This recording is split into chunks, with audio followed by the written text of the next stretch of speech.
Hello and welcome to the secret adventures of Black people. I'm your host, Nichole Hill. That was weird. I think you looking at me threw you off. Okay, I won't look at you then. Yeah. Hello and welcome to the secret adventures of Black people. I'm your host, Nichole Hill. Host? Okay.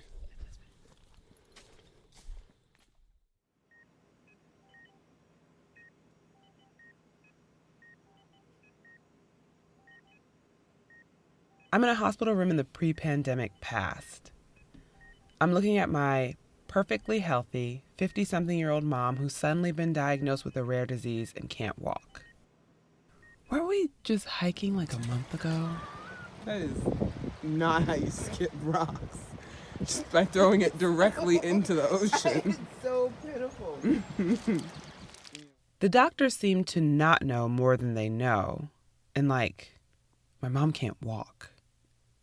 I'm smiling, but I just keep thinking that my mom can't walk. And I'm afraid. But my mom, she's like, the quiet warrior in movies?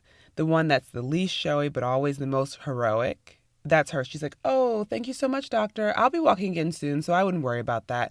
Have you met my daughter? The quiet warrior is always my favorite. I know it's corny and a plot device, but I love how they always seem to be preparing for battle by doing these really mundane, kind of random things, like Mr. Miyagi and the whole wax on, wax off thing. I feel like that's more true to life, actually. My mom and I are just hanging out in her hospital room and talking about everything and nothing. And in my imagination, I just see her as this silent warrior queen preparing her mind and body for the battle ahead. So I'm going to tell you this story the way I see it in my mind. And it's a little theatrical, of course.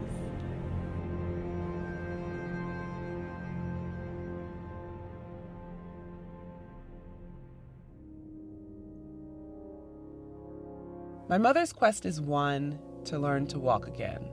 Her battle is with a curse that attacks from within. The curse deceives the body into believing the enemy is itself, but the damage is not permanent. So begins our hero's journey to reclaim her health.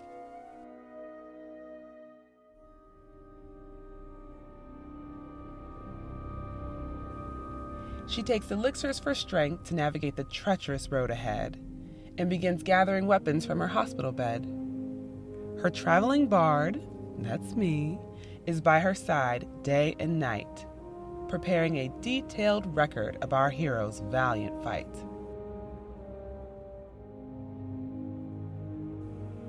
She chooses 4 weapons that she'll carry with pride. I know she can beat this, said the bard as she cried.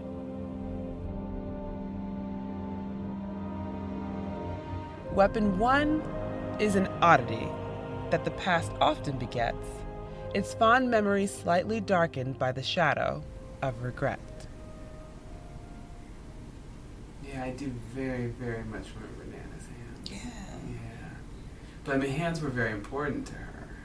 They were too. Mm-hmm. They really were. Spent a lot of time to when I get my nails done and things like that, I think, do my hands look like Nana's? She's very important to her. Dad's, but I remember my father's hands too, though. He would sit at the table. He would be going like this. Oh, when you do that, it does make me think of him, that thing.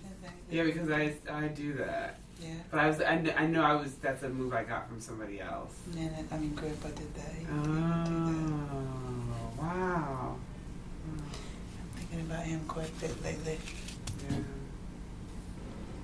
Looking back, I would have come to me more often when my mother was, towards whatever.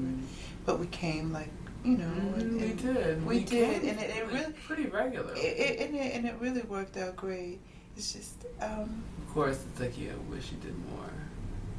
It's the distance, Distance is hard sometimes. I want to be a little bit closer. Or at least be able to get to each other. Oh yeah. We need to work on that. Weapon 2 is not optional. It's given to everyone that is healed. It's a belief in your body, your weapon, your shield. and an acceptance of the power it temporarily cannot wield. It's a pretty picture. Maria was interesting. She lost motion in her hand for like a year and a half. Mm-hmm. Something in the family of MS, which This is a cousin to MS. Mm-hmm.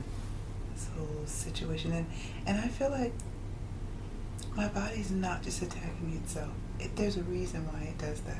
You know what I mean? Why it attacks itself? Yeah, well, it's the reason why it's attacking the myelin, and Mm-hmm. it has a bad result. But I don't see my body like attacking me. You know what I mean? Mm-hmm. It's like you don't just do that for no reason. Mm-hmm. You're doing it for some reason. Oh, I see what you're saying. You know what I mean? Yeah. Is it warding off something else? Are you know? Yeah. That's just how I feel about it. Well, I mean, I feel like we need to talk to some other people too. You know, like there's like out in Arizona, there are specialists who specialize in this and in. Really? Mm-hmm. But I don't know that anyone will tell you anything over the phone. You know what I mean? Well, we'll just That's work still our good way too. around to it. Yeah.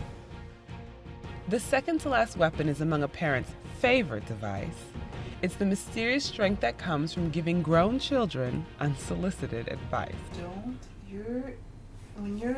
Someone was saying, like, when you're having a conversation, you know, you're asking a bunch of questions, you get answers.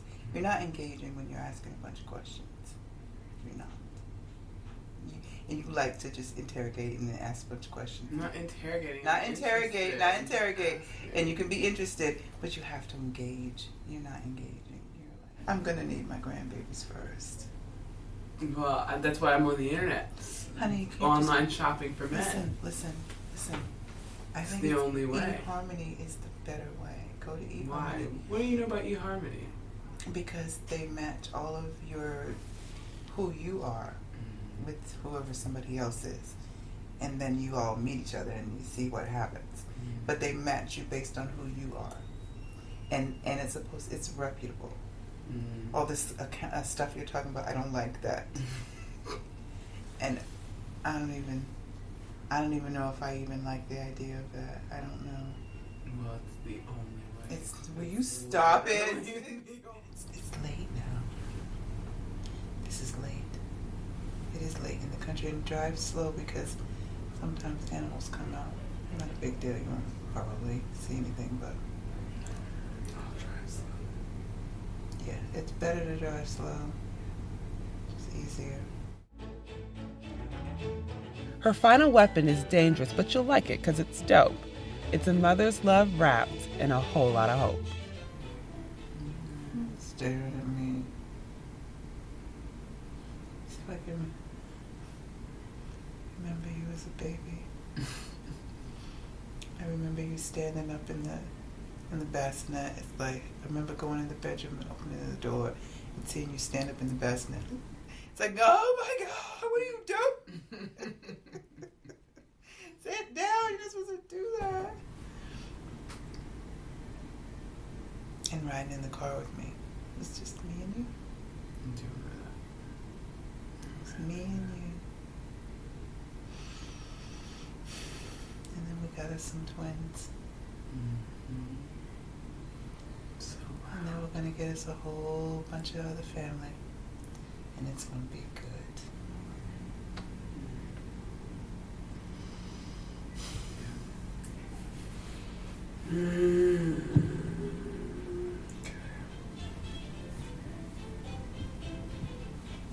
All right, get out.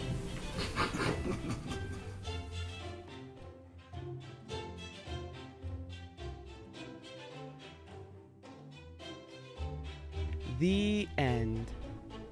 Thank you for listening to this episode of The Secret Adventures of Black People. Special shout out to my producer, Shonte Hill, and to the beautiful creative talents that add your music and your sound effects to Epidemic Sounds. I actually love you. I wrote and produced this episode. That's me, Nichole Hill. You can follow the show on Instagram at Secret Adventures of Black People. Since you're already on the internet, why don't you scroll on over to DC UrbanGreens and check out these Black adventurers. Their mission is to increase accessibility to affordable, healthy foods for DC residents living in food deserts. I've been meaning to volunteer with them for a minute, and I haven't, but now I've said it on a podcast, so I will. Their work is incredible, and they've done a lot to support families throughout the coronavirus crisis. See you next time for more stories about Black folks holding it down across space and time.